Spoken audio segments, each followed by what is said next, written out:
नमस्कार दोस्तों, आज एक और पारिवारिक कहानी में मैं आपका स्वागत करती हूँ। आज की कहानी है, जब सास ने बहू को मायके जाने से किया इनकार तो बेटी ने ऐसा क्या किया कि माँ को हुआ अपनी गलती का एहसास। आज सविता की शादी को 7 साल से कुछ ज़्यादा का समय हो गया। तब पग फेरे की रस्म के लिए एक बार अंशुल के संग ही मायके आना हुआ था और तब के बाद आज 2 बच्चों के साथ मायके आई है। ऐसा नहीं कि माँ बाबा ने बुलाया नहीं या स्वयं का ही मन न हुआ कभी आने का, पर ससुराल में तो उनके हिसाब से रहना पड़ता है ना। जब भी सासू माँ से अपने घर जाने की बात कही तो साफ इनकार कर दिया उन्होंने, यह कहकर कि तुम चली जाओगी वहाँ तो यहाँ घर के कामों का क्या, अभी इस उम्र में मुझसे नहीं हो पाएगा सब। अंशुल को सुबह उठकर टिफिन देना और उसके बाबा को बार बार दवा देना और दोनों बच्चों को शाम को पार्क में ले जाना न तो मुझसे होता है न ही अब मैं करना चाहती हूँ। बहू अपनी गृहस्थी संभालो, वो ही ज़रूरी है तुम्हारे लिए। उस घर से अब मोह न ही पालो तो अच्छा है। मन महसूस कर रह जाती बेचारी सविता। एक ननद भी थी लेकिन वह भी अपनी ससुराल में खुश थी। उसकी सास उसे अपने बच्चों की तरह लाड करती, उसकी इच्छाओं का पूरा ध्यान रखती थी। फिर भी जब उसे बरबस अपने गांव गली की याद आती तो कभी कभी भेज भी देती थी कुछ दिन रहने को। वह मायके आती तो सविता का काम और बढ़ जाता। उसकी पसंद का बनाना, उसकी ज़रूरतों का ख्याल रखना भी अब उसकी दिनचर्या में शामिल हो जाता। वह और मम्मी जी सारा दिन खूब बतियाते घूमते फिरते। अगर कभी ननद वनीता अपनी भाभी का हाथ बटाने का प्रयास भी करती तो सासू जी उसे किसी न किसी बहाने से अपने पास बुला लेती।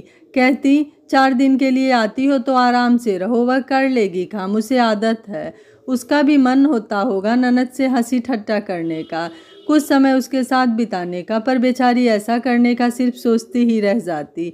कभी तो मन में आता कि सासू माँ से कहूँ कि वनीता आपके साथ है कुछ दिन तो क्या मैं मायके हो आऊँ, पर फिर सोचती कहीं उन्हें बुरा न लग जाए कि मैं काम चोरी करना चाह रही हूँ। 1-2 बार उसने अपने पति अंशुल से भी कहा कि वो उसकी माँ से मिलवाने ले चले तो उसने भी छुट्टी नहीं है अभी मेरे पास कहकर उसे चुप करवा दिया। बेचारी माँ पापा से मिलने को इतना तरसी कि अब उसने भी मायके को याद करना छोड़ दिया। बड़ा बेटा अंश 5 साल का और छोटी बेटी अंशिका 2 साल के हो गए थे। वह उन्हीं में अपना सुख तलाशती, उन्हें जी जान से पालती पोसती बड़े कर रही थी। 2 दिन पहले की बात है, बेटा स्कूल से घर आया तो सीधे दादी के कमरे में घुस गया। माँ ने आवाज़ लगाई, बेटा पहले हाथ मुंह तो धो लो, कहाँ हो, चलो खाना परोस दिया है, आओ मैं खिला दूँ। पर वह न आया तो उसे देखने वह अंदर कमरों में झांकने लगी। तभी उसके कदम ठिठक गए। दादी से इसरार कर रहा था वह, प्लीज़ दादी मान जाओ ना, मेरे सभी दोस्त छुट्टियों में अपने नानी के घर जाते हैं, मैंने तो कभी नानी का घर देखा ही नहीं। वो मुझे चिढ़ाते हैं कि तुम कभी घूमने नहीं जाते हो, तुम्हारे कोई रिश्तेदार नहीं है क्या। अरे बोला न बेटा, कुछ दिन रुक, दादू घुमा लाएंगे तुझे बुआ के घर। अब वह नाराज़ हो गया, नहीं दादी मुझे तो नानी के घर ही जाना है, आप पापा को बोलो हमें कुछ दिन के लिए वहाँ छोड़ कर आएँ, मेरे दोस्त भी तो जाते हैं नानी के घर। फिर आकर वो खूब मज़े से मुझे सारी बात बताते हैं, मुझसे भी पूछते हैं कि तेरी नानी का घर कैसा है, वह तुझे क्या बनाकर खिलाती हैं, कहाँ घुमाती हैं। मुझे कुछ नहीं पता, इन छुट्टियों में हम वहाँ जाएंगे, मतलब जाएंगे। दादी लाख पुचकारती पर वह था कि रट लगा बैठा था। पहले बोलो कि भेजोगी वरना मैं खाना नहीं खाऊंगा, तुम्हारी कोई बात नहीं सुनूंगा। अच्छा पहले खाना खा, सोचती हूँ कुछ। बोला ना मैंने दादी, पहले हमारे जाने की बात मानोगी तभी खाऊंगा। अब दादी परेशानी में पड़ गई। वह अंश को बहुत प्यार करती थी, लाडला था वह उनका, पर आज वह कैसी जिद लेकर बैठा था कि उसने दादी के पसीने छुड़ा दिए थे। वह उसे गोद में लेकर मनाने के लिए आगे बढ़ी तो वह छिटक कर और दूर जा खड़ा हुआ। अब तो उसने बात भी बंद कर दी दादी से। वह ठुड्डी पकड़कर उसका चेहरा अपनी ओर घुमाती तो वह उनका हाथ झटक कर दूसरी ओर घूम जाता। अब तो दादी हार ही गई और कहना ही पड़ा कि ठीक है बता कब से है छुट्टियाँ तेरी। वह चहक उठा, परसों से, सोमवार से है दादी। उसने अपने बैग से डायरी निकाल कर दादी को दिखाई, देखो मेरी मैम ने इसमें नोट की है, छुट्टियाँ पूरे 40 दिनों की छुट्टियाँ हैं। ठीक है शाम को तेरे पापा को बोलती हूँ छोड़ आएगा तुम्हें, पर जल्दी ही वापस आना पड़ेगा, 1 सप्ताह में आ जाना। घर आकर छुट्टियों में मिला होमवर्क भी करना पड़ता है, नहीं दादी, यह क्या बात हुई? 1 सप्ताह में तो नानी हमें कहीं घुमाने भी नहीं ले जा पाएंगी। मैं तो वहाँ खूब मस्ती करना चाहता हूँ। 20 दिन से पहले मैं वहाँ से आने वाला नहीं। नहीं भेजना है तो मत भेजो बस, लेकिन फिर मुझसे बात मत करना। और वह पैर पटकता हुआ कमरे से बाहर निकल गया। शाम को अंशुल ऑफिस से वापस आया तो माँ ने उसे अंश की इच्छा से अवगत करवाया। वह बोला, ऐसे कैसे जिद कर सकता है वो? बुलाओ उसे, मैं खबर लेती हूँ उसकी। माँ ने समझाया, बच्चा है, दोस्तों में से उनकी छुट्टी में घूमने जाने की बात सुनकर जिद कर बैठा है। और बात भी तो सही कह रहा है, अभी तक वह ननिहाल नहीं गया कभी। ऐसा कर, कुछ दिनों के लिए छोड़ा बच्चों को। वह भी कई बार जाने को कहती रहती थी, पर मैं भेजने का साहस न कर पाई। अब तो उसने कहना भी छोड़ दिया। बच्चा जिद कर रहा है तो कुछ दिन ही सही हो आएगी वहाँ। अंशुल बोला, फिर यहाँ कैसे चलेगा? तुमसे हो पाएगा घर का काम? देखते हैं, पहले तू बहू से बोल जाने की तैयारी कर ले। अंश का मुरझाया चेहरा नहीं देखा जाता, माँ ने अंशुल को समझाया। ठीक है, ये मैं क्या सुन रहा हूँ? आज अंश ने दादी से जिद की, वो भी ननिहाल जाने की। कहीं तुमने तो नहीं सिखा कर भेजा उसे? अंशुल ने पलंग पर पसरते हुए कहा। आप कैसी बात कर रहे हो? मैं क्यों कहूँगी उसे ऐसा करने को? आज से पहले कहा क्या कभी? अगर मुझे कहना होता आप लोगों से कहूँगी, न कि बच्चे का इस्तेमाल करूँगी।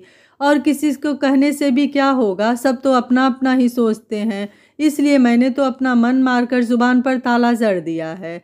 सबिता भी खुद को लांछित होते देख अंशुल से नाराज थी।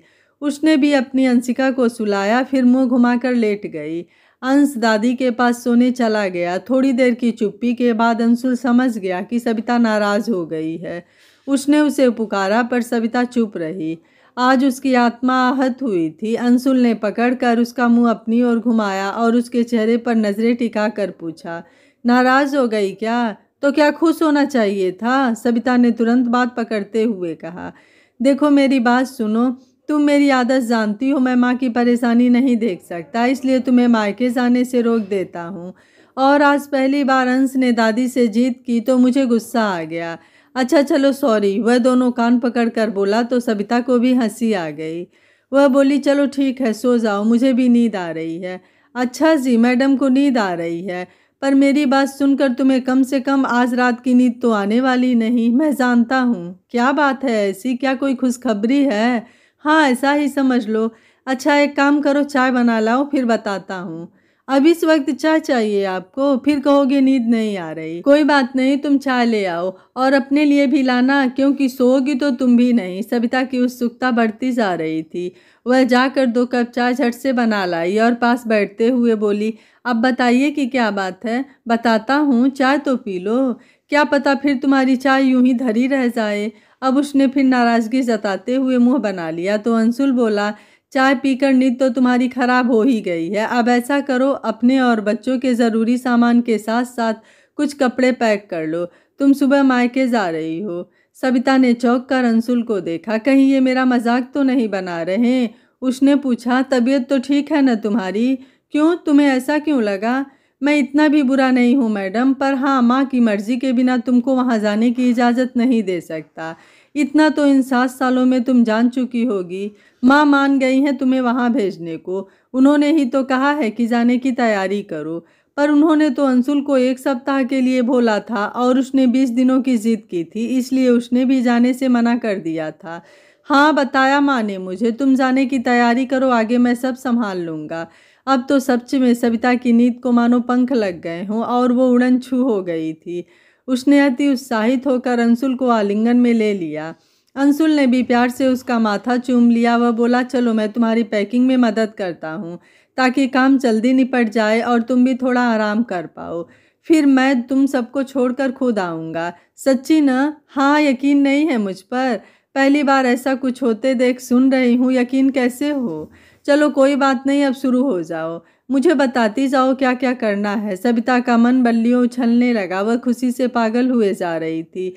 उसका बचपन मानो लौट आया था। माता पिता से मिलने की खुशी, कुशल भैया को देखने का ख्याल और सहेलियों से मिलकर धमाल मचाने की सोच सोच कर वह मुस्कुरा रही थी।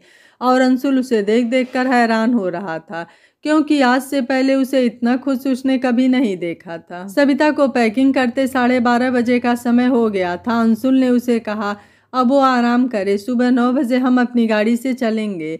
हाँ, घर पर फ़ोन ज़रूर कर देना कि हम आ रहे हैं, 11:30 बजे तक ही पहुंच जाएंगे।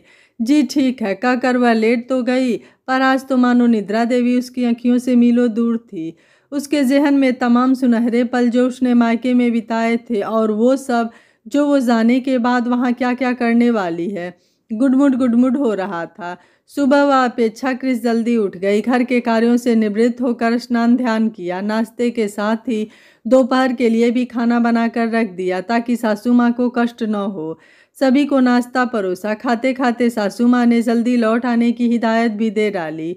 उसने पति की तरफ देखा तो उसने चुप करने का इशारा भर कर दिया। आज अंश भी बहुत खुश था, पहली बार कहीं जा रहा था। कभी छोटी बहन को प्यार दिखाता, कभी उछल कूद मचाता, इधर उधर घूमता फिर रहा था। दादी भी उसे देख देख कर खुश हो रही थी। दादू अपेक्षाकृत शांत थे। बोले, बहू तुम लोगों के बिना मेरा तो जी न लगेगा घर में। वहाँ जाकर बच्चों का ख्याल रखना और कोशिश करना जल्दी अपने घर वापस लौट आओ। जी पापा, कहकर उसने पाँव छूकर चलने की इजाज़त मांगी। अंश भी अपने दादा दादी से लिपट गया। उन्होंने ढेरों आशीष देते हुए बच्चों को विदा कर दिया। वे बाहर जाकर कार में जा बैठे। रास्ते पर अंश ने न जाने क्या क्या बोलते पूछते सर में दर्द कर दिया। अंशुल ने उसे चुप बैठने को कहा तो वह एकदम चुप होकर मम्मी से आंखों के इशारों में बात करने लगा। 12 बजने से पहले वे घर के सामने कार से उतरे तो अंश की नानी ने आरती उतारकर द्वार पर ही उनका स्वागत किया। सभी को तिलक लगाकर उनके मस्तक पर अक्षत रखे और उनकी नज़र उतारकर उन्हें अंदर लिवा लाई। आज जवाई राजा पहली बार शादी के बाद घर में आए थे। जलपान के तुरंत बाद भोजन की व्यवस्था की गई और बड़े सत्कार के साथ उन्हें भोजन करवाने के बाद आराम करने दिया। शाम को अंशुल ने वापस जाने की इजाज़त मांगी और घर से निकल गया। आस पड़ोस में जब पता चला कि सविता आई है तो सब मिलने आने लगे। कोई बच्चों को आशीर्वाद से दुलारता तो कोई इतने समय बाद आने का उलाहना देता। वह मुस्कुरा कर सबका सम्मान करती। 2 दिन तो भरपूर आराम किया उसने। कुशल भैया अपनी कंपनी के काम से बाहर गए हुए थे, सो फोन पर ही उनसे बात हुई। परसों तक आ जाऊंगा, फिर खूब मस्ती करेंगे अंश से उसके मामा ने वादा किया तो वह भी बहुत खुश था। माँ, मेरी सहेली रीना और मीनू मिलती हैं क्या कभी? अरे बेटा, उनकी भी शादियाँ हो गई, दोनों अपनी अपनी घर गृहस्थी में रम चुकी हैं। कभी कभी जब आती हैं तो रामा रामी हो जाता है। रीना की एक 3 साल की बिटिया है और मीनू को 1 साल का बेटा। बहुत मन करता है माँ पुराने सब संगी साथी मिले, पर अब तो जाने कौन कहाँ कहाँ होंगे। कितना परेशान करते थे ना हम सब तुम्हें, कभी कोई फरमाइश तो कभी कोई। तुम भी जो कभी मुझमें और उनमें कभी भेद नहीं करती थी। अरे मेरे बच्ची, जैसी तुम वैसी वो सब भी थी। परेशानी क्यों होती? हर दिन एक समान नहीं होते बेटिया। जब से तुम गई हो मेरा तो घर आंगन ही सूना हो गया। तुम थी तो सब आ जाती थी चिड़ियों की तरह, तुम सब यहाँ से वहाँ फुदकती रहती थी। अब तो मन बहुत उदास होता है तुम्हें याद करके। अब आई हो तो महीना भर न जाने दूंगी।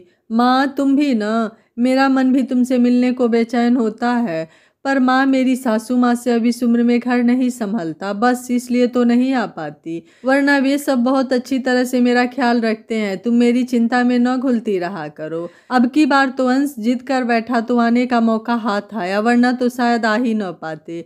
तभी अंश दौड़कर भीतर आया और ढेर सारे खिलौने लाकर दोनों के सामने बिखेर कर खुशी से नाचते हुए बोला, देखो देखो मम्मी, देखो नानी, ये सब मुझे नाना जी ने दिलवाए हैं। देखो ये कार कैसे सरपट दौड़ती है, और नानी ये बंदर तो देखो कैसे ड्रम पीटता है भला। ये तोता, ये रेलगाड़ी सब मैंने पसंद किए हैं। और न मेरे लिए नानू ने जलेबी भी खरीदी। मैंने बोला घर चलकर सबके साथ खाएंगे। चलो आओ, मुझे दो, आप सब भी खाओ, चलो ना, कहकर वह सविता का हाथ खींचकर बाहर ले जाने लगा। नानी ने उसकी वलैया ले ली। कितना प्यारा है हमारा लल्ला, तू भी ऐसे ही करती थी जब बहुत खुश होती थी। वे दोनों बाहर बरामदे में आ गईं। बाबा ने सविता को जलेबी की थैली पकड़ाते हुए कहा, अंश को जितना वो चाहे उतना खिला देना। सबने खूब स्वाद लेकर जलेबी खाई। अंश ने कहा, मैं तो आज से नानू का पक्का वाला दोस्त बन गया हूँ और अब मैं रोज नानू के साथ ही सोऊंगा। अंशिका भी तुतलाती जबान से जाने क्या बोले जा रही थी और सब हंस हंस कर पेट पकड़ लेते। खुद सविता भी बच्चों में बदलाव को महसूस कर रही थी। एक ही माहौल में 7 बच्चे भी उब गए थे जो यहाँ आकर ऐसे खुश हो रहे थे मानो कोई खजाना पा लिया हो। हाँ, खजाने से कम भी तो नहीं होती ये प्यार की दौलत। कभी कभी जगह का बदलाव भी हमारे मन की स्थिति को बदल देता है। आज उसे अपने मन में भी बहुत हल्का सा महसूस हो रहा था। वह भी तो वहाँ सबकी चिंता करते हुए जिम्मेदारियों की बोझ तले मानो दब सी गई थी। आज उसे अपना आप समझने का अवसर मिला था, वरना तो वह अपने अंदर की सविता को कहीं भुला ही बैठी थी। रात को अंश खाने के बाद नानू के कमरे में ही पहुंच गया। नानू, आज मुझे कहानी सुनाओ, फिर मैं यहीं आपके पास ही सोऊंगा। वहाँ तो दादी मुझे कहानी नहीं सुनाती थी, बस थपकी देकर सुला देती थी। कहती है कि उन्हें कहानी नहीं आती। आपको तो बहुत सारी कहानी आती है ना? नानू ने उसके गाल को थपकाते हुए कहा। हाँ, मैं सुनाऊंगा तुम्हें कहानी, और तुम रोज कहानी सुनना और मेरे ही साथ सोना, ठीक है? अब खुश? हाँ, और वहीं से जोर से बोला, मम्मी सुना आपने? मैं अब रोज नानू से कहानी भी सुनूंगा। खूब मज़ा आएगा। सविता अपनी माँ के काम में हाथ बटाती, फिर जल्दी काम खत्म करके वह माँ की गोद में सिर रखकर खूब बातें किया करती। अपना बचपन याद करती, अपनी शादी के वक्त का समय जब माँ बाबा ने दिन रात एक कर दिया था, सब याद दिलाती। माँ भी उसके बालों में अपनी उंगलियां घुमाते हुए खूब आनंद से उसकी बातें सुनाती। दरअसल अपने मन का हर कोना सविता माँ के आगे ही तो खोल पा रही थी। उसके मन से सारा यादों का ढेर एक भारी बोझ की तरह उतरता जा रहा था, और वह स्वयं को हल्का महसूस कर रही थी, क्योंकि ससुराल में कभी वह किसी से बात करने का समय ही नहीं निकाल पाती थी, या यूं कहें कि किसी के पास उसके लिए समय ही नहीं था, न सासू माँ के पास और न पति के पास। तभी अंश चहकता हुआ आया, बोला, नानी मुझे छोटा वाला तकिया दो न, मैं नानू के साथ सोऊंगा। सविता ने कहा, बेटा नानू के साथ सोने की आदत हो गई तो वहाँ चलकर बहुत परेशानी होगी, मेरे पास आओ, सो जाओ। दोनों पैरों को उछालते हुए फिर वह इसरार करने लगा। वह मासूम, सोने दो ना मम्मी, वहाँ भी मैं आपके साथ सो सकता हूँ, पर यहाँ तो नानू होंगे ना, मुझे वहाँ तो कोई भी कहानी सुनाता नहीं है, प्लीज़ मम्मी प्लीज़। उसका मासूम चेहरा देखकर माँ बेटी दोनों के मुखड़े पर मुस्कान तैर गई। अंशिका भी खेलते खेलते सो गई थी। माँ तुम मेरे साथ ही सो जाओ ना, कहते हुए सविता ने अपनी माँ को प्यार से देखा तो वह भी मना कहाँ कर पाई। बेटी का मोह उसे भी उसके साथ अधिक से अधिक समय बिताने को कहता। आज कुशल के आने की बात हुई थी तो नन्हा अंश सुबह से ही अपने मामू की बाट देख रहा था। आज मैं पहली बार अपने मामू से मिलूंगा। पता है मेरे मामू इतने बड़े हैं, मेरी मम्मा से भी बड़े। मेरे मामू ने मेरे लिए खिलौने और मिठाई भी लाएंगे, वह तो मुझे घुमाने भी ले जाएंगे। हम तो बड़े वाले पार्क में घूमने जाएंगे। बालमन आज बहुत खुश था। वह पड़ोस में रहने वाली निशी को यह सब बता रहा था। निशी भी बड़े उत्साह से उसकी बातें सुन रही थी। अच्छी दोस्ती कर ली थी अंश ने उससे। शाम को जब अंश सोकर उठा तो उसने सबसे पहले यही पूछा, मामू आ गए क्या? मम्मी ने उसे सताते हुए कहा, अब तो आपके मामू कल आएंगे, फोन पर बोला है उन्होंने। नहीं जी, मेरे मामू तो अभी आएंगे, मुझसे भी बोला उन्होंने। और वह मामू को देखने घर से बाहर चल दिया। नानी ने उसे समझाया कि यूं अकेले घर से बाहर नहीं जाते छोटे बच्चे, मामू आएंगे तो बाहर तो रहेंगे नहीं, भीतर ही आएंगे ना। तब कहीं वह माना और खेल में लग गया। रात को ठीक 8 बजे दरवाजे पर दस्तक हुई तो लपक कर दरवाज़ा खोलने गया और वहाँ किसी अजनबी को देखकर ठिठक गया।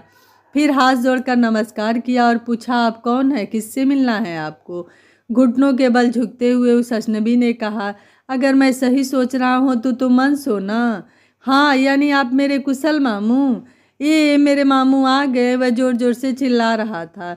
कुशल ने अपना बैग अंदर आकर दीवार के साथ टिका दिया और अंश को गोद में लेकर खूब प्यार किया। फिर बोला, दिखाओ अब आप मेरे लिए क्या लाए हो। सविता ने उसे टोका, अंश बेटा यह क्या बात है, मामा अभी बाहर से थके आए हैं, उन्हें नहा धोकर फ्रेश तो हो लेने दो, तब वो दिखाएंगे ना तुम्हें तुम्हारे गिफ्ट। तो ठीक है मामू, अब जल्दी नहा लो, जल्दी से, मुझे देखना है क्या लाए हो आप मेरे लिए। कुशल ने अंश की मासूम सूरत देखी तो उसे एक किस्सी दिया और बाथरूम की तरफ बढ़ गया। थोड़ी ही देर में फ्रेश होकर तौलिए से अपने बाल रगड़ते हुए बाहर आया तो अंश को दरवाजे के बाहर दीवार से पीठ टिकाए पाया। उसने अंश का हाथ पकड़कर अपने बेड पर बिठा लिया और उसका गिफ्ट अपने बैग से निकालकर उसके आगे रख दिया और अंश तुरंत उससे खेलने लगा। पैकेट में एक फुटबॉल था और एक ड्राइंग बुक। अंश को दोनों चीज़ें बहुत पसंद आई। वह तुरंत ड्राइंग बुक लेकर उसमें रंग भरने लगा। फिर अपने मामू को दिखाते हुए बोला, देखो मामू, मैंने ठीक किया है ना? बहुत सुंदर है। करो बेटा, जब कुछ पूछना हो तो मुझे कहना। ओके मामू।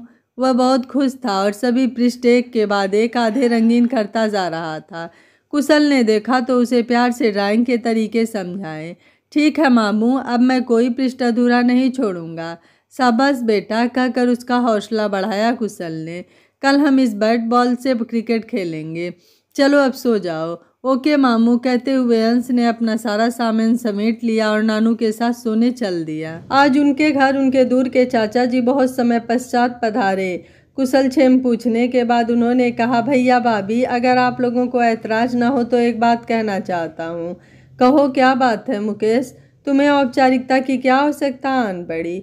भैया, मैं कह रहा था कि आजकल तो चलो बिटिया पधारी है तो घर में रौनक है, पर जब ये अपने ससुराल चली जाएगी तो क्या आप लोग अकेलेपन को महसूस नहीं करते? कुशल भी कंपनी के काम से अधिकतर बाहर आता जाता रहता है, तो अगर उसकी शादी हो जाती तो आप लोगों का मन भी लग जाता और सेवा भी हो जाती। अब भाभी को भी तो आराम की ज़रूरत है। सारी ज़िंदगी कठोर परिश्रम किया है आप दोनों ने, सविता और कुशल को लायक बनाने के लिए। हाँ भैया, बात तो सही कह रहे हो, बोले थे रमाकांत जी। वैसे उसकी शादी की उम्र भी कब से हुई है, पर वह काम जमने तक इंतज़ार ही करता रहा। अब कहीं जाकर काम से सेट हुआ है तो मैं भी सोच रहा था उसकी शादी के बारे में। कोई लड़की है क्या भैया तुम्हारी नज़र में? शालिनी जी ने पूछ ही लिया। हाँ भाभी, है तो, मेरी भांजी की बेटी है, पढ़ी लिखी होशियार लड़की है, घर के कामकाज भी खूब अच्छे से कर सकती है और ज़रूरत पड़ने पर नौकरी भी। कहो तो बात करूं। वैसे वो लोग मुझे लड़का ढूंढने को कह रहे थे एक रोज़, तब तो मेरे ध्यान में न आया, पर अभी मुझे बैठे बैठे रिश्ता सूझ गया तो सोचा पूछ ही लूँ। भैया मुकेश, देखो शादी ब्याह का मामला है, कुशल से बात करके ही कुछ कह पाऊँगा। मैं अपना फैसला उस पर थोपना नहीं चाहता। अगर वो हाँ कर दे तो लड़की को दिखा देना, बाकी सब फिर ऊपर वाले की मर्जी। ठीक है भैया, मैं चलता हूँ। आज तो यहीं शहर में आया था तो मिलने चला आया, फिर आऊँगा। बिटवा से पूछकर आप सिर्फ मुझे संदेश भेज देना, मैं आ जाऊँगा। अगर हाँ कहे तो बात करेंगे। ठीक है भैया, मैं आज ही बात करके तुम्हें बताता हूँ। शाम को जब कुशल अपने ऑफिस से घर आया तो माँ ने पहले उसे भोजन करवाया, फिर उसके मन की थाह लेने की गरज से उसे अपने पास बुलाया। सविता भी वहीं बैठी थी। माँ ने सविता को इशारे से बात शुरू करने को कहा। सविता ने बात का सिरा पकड़ते हुए कहा, भैया एक बात कहूँ? हाँ बोलना। भैया, अब आप शादी कर लो, माँ को भी आराम की सख्त ज़रूरत है और मुझे भाभी की। भाभी होती तो घर में तो हम कहीं घूम फिर कर आते। आपके ऑफिस जाने के बाद हम घर के काम से बचे समय में अपने मन की कहते सुनते। 4 दिन से यहाँ पर हूँ, पर कहीं भी नहीं गई। माँ को भी फुर्सत ही नहीं मिलती। अब क्या करें, बस बोर होती रहती हूँ। अरे तो इस सब में शादी कहाँ से आ गई? मैं तुझे कल ही ले चलता हूँ। बोल कहाँ चलना है? तू बस एक बार हुक्म तो कर। नहीं भैया, मेरी बात को टालो मत, मैं सीरियस हूँ और आप मजाक समझ रहे हैं। अब माँ ने भी सविता का पक्ष लेते हुए हस्तक्षेप किया। ठीक ही तो कह रही है वो बेटा, अब तुझे शादी कर लेनी चाहिए। उम्र निकल जाने तक कौन तेरा इंतजार करती बैठी मिलेगी? शादी ब्याह समय रहते हो जाए तो अच्छा है। तो माँ ढूंढ लो अपनी बहू, तू जहाँ कहेगी कर लूँगा ब्याह। सच बेटा, तैयार है तू? कह दूँ तेरे बाबा से? वह उठकर उसकी बलैया लेते हुए कहती हैं। आवाज़ देकर वह रमाकांत जी को वहीं बुला लेती हैं। क्या हुआ कुशल की माँ, काहे चिल्लाती हो भाई? अरे देखो, कुशल मान गया शादी करने को। चलो अच्छी बात है। अब मुकेश भैया को बता दीजिए कि बात करके देख लें, इसे लड़की पसंद आ गई तो देखते हैं, वरना तो कहीं और भी देखेंगे। ठीक कहती हो, करता हूँ बात। अगले दिन तड़के रमाकांत जी ने मुकेश को फ़ोन पर लड़की की फ़ोटो दिखाने की बात मुकेश को कही।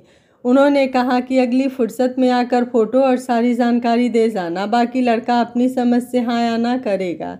ठीक है भैया, मुकेश ने कहा। सविता और उसकी माँ कुशल के मान जाने से बहुत खुश थे। पहले भी कई बार शालिनी जी उसे शादी की बाबत पूछ चुकी थी, पर वही मना कर देता था कि पहले मेरी नौकरी पक्की होने दो। अब वह इसलिए उससे कुछ न पूछती थी। अब कई बार उन्होंने इसलिए सविता से आग्रह करवाया था। अब तो 4 महीने पहले उसकी नौकरी भी पक्की हो गई थी। 2 दिन बाद मुकेश का फ़ोन आया कि हम कल आ रहे हैं। कुशल की चाची भी आ रही है, उसे भी आप लोगों से मिलने का बहुत मन है। हाँ हाँ भैया लेते आओ, अच्छी बात है। बेटा कुशल, आज हो सके तो थोड़ा जल्दी आ जाना, मुकेश चाचा और तेरी चाची आ रहे हैं आज। जैसे ही कुशल ऑफिस को निकलने लगा उसके बाबा ने आवाज़ दी। ठीक है बाबा, कोशिश करूँगा, कहकर वह निकल पड़ा। सविता ने माँ के साथ मिलकर घर के काम निपटाए और अंश और अंशिका के साथ खेलने लगी ताकि बच्चे थक कर सो जाएं। और सच में बच्चे दोपहर होते होते सो गए। तब तक शालिनी जी ने भोजन तैयार कर लिया था। दोपहर का भोजन करने के बाद वे दोनों भी सुस्ताने को बच्चों के पास ही जा लेटी। तभी दरवाजे पर खटखटाने की आवाज़ सुनकर रमाकांत जी ने बाहर निकल कर देखा तो मुकेश सपत्नीक खड़ा था। आओ आओ भैया, तुम्हें ही याद कर रहे थे, देर कर दी, क्या बात हुई? अरे आते समय जाने कहाँ से 1 किल मोटरसाइकिल के टायर में जान धंसी और पंचर हो गया। 1 किलोमीटर तक गाड़ी घसीटने के बाद पंचर की दुकान मिली, वहीं कुछ समय लग गया पंचर बनवाने में। चलो फिर भोजन कर लो। अरे भोजन तो हम करके ही निकले थे। हाँ, चाय की गुंजाइश तो है। अरे सविता बेटी, चाय चाची को बढ़िया सी चाय पिलाओ, देखो कितने सालों के बाद आई हैं हमारे द्वार। हाँ बाबा, अभी लाती हूँ। सविता चाय बनाने लगती है और माँ को अंदर भेज देती है। चाय के साथ नमकीन बारे और बिस्कुट आदि लेकर सविता भीतर आती है। वह कहती है, चाची जी आपकी गुड़िया शायद पिंकी नाम है ना, उसका विवाह हो गया? हाँ बेटी, 3 वर्ष पहले उसका ब्याह हो गया, उसके पास भी 1 वर्ष की गुड़िया है। अच्छा चाची, कैसी है ससुराल उसकी? भले लोग हैं बिटिया, पिंकी खुश है, ईश्वर हमेशा उसे खुश रखें। अच्छा आप लोग बातें करो, मैं ज़रा बाहर बच्चों को देखती हूँ। हाँ तो भैया, मैंने बात की थी अपनी भांजी से, वह लोग राज़ी हैं, मेरा बहुत लिहाज करते हैं, इसलिए उन्होंने कहा है जैसा मुझे ठीक लगे मैं फ़ैसला ले सकता हूँ। लाओ फ़ोटो दिखाओ तो ज़रा। हाँ मैं भी तो देखूंगी। सविता भी बात सुनकर भीतर चली आई थी। तभी कुशल भी ऑफिस से आया, हाथ पैर धोकर पानी पिया और भीतर आकर चाचा चाची के पांव छू लिए। उन्होंने फोटो में लड़की पसंद करने को कहा तो वह बोला, पहले माँ बाबा और सविता देख ले, उनकी क्या राय है, पीछे से मैं भी देख लूँगा। सविता ने देखा, लड़की लंबी गोरी और पतली है, नैन नक्श भी ठीक ही है, माँ बाबा को भी ठीक ही लगी लड़की। देखो अब तुम भी देखो बेटा, जब सबको ठीक लगी तो ठीक ही है, मैं क्या देखूं? नहीं बेटा, जीवन भर का साथ होता है, ब्याह शादी है, कोई गुड्डे गुड्डी का खेल नहीं है, मुकेश चाचा ने समझाते हुए कहा। चाचा जी हम कहें तो बात ऐसी है, सूरत से नहीं सीरत से अच्छा बुरा देखा जाता है। जो मेरे माँ बाबा के साथ साथ घर की जिम्मेदारी उठा सकने के काबिल हो, मेरी नज़र में वही सुंदर है। अगर आप इजाज़त देंगे तो मैं एक बार मिलना चाहता हूँ लड़की से। ठीक है बेटा, जब तुम कहो मैं उन्हें बता दूंगा। क्या सविता के भाई की शादी तय हो पाएगी? क्या सविता अपने भाई के रोका तक मायके में रुक पाएगी? सविता के सास का अगला कदम क्या होगा? उसकी ननद को बीच में क्यों आना पड़ेगा? इन सब सवालों के जवाब जानने के लिए सुनिए कहानी का अगला और अंतिम भाग। अगर आप इस कहानी का अगला भाग सुनना चाहते हैं तो कमेंट में यस और नो ज़रूर लिखिएगा। वीडियो पसंद आया है तो वीडियो को लाइक शेयर एंड चैनल को सब्सक्राइब कर लीजिएगा। Thank you for watching. मिलते हैं अगली कहानी में।